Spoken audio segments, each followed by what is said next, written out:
வெறும் 46 வயசான நிதின் நபிஜி அவர்கள் தான் இன்னைக்கு மிகப்பெரிய ஒரு பேசக்கூடிய விஷயமா இருக்காரு.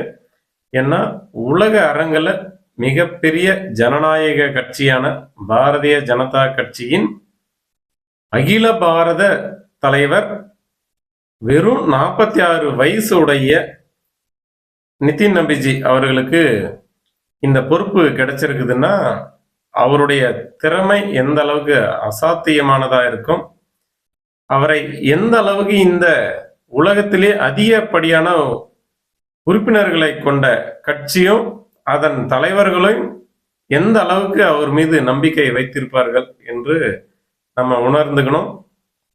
இந்த மாதிரியான அதிசயங்கள் பாரதிய ஜனதா கட்சியில மட்டும்தான் நடக்கும்.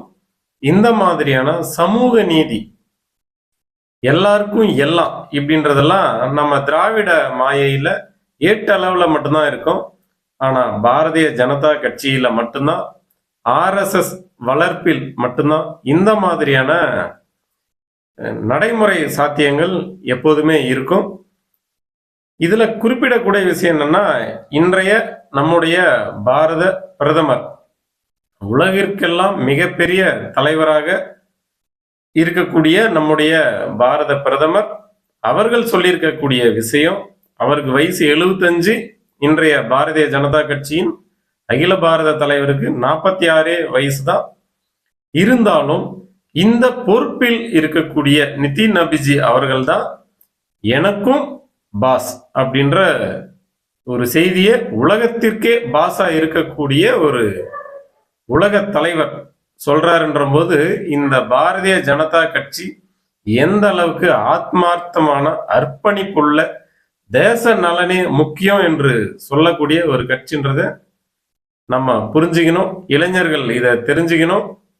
அதனால இந்த பாரதிய ஜனதா கட்சியில் இருக்கக்கூடியது எப்போதுமே பொறுப்புகளை தவிர பதவிகள் அல்ல.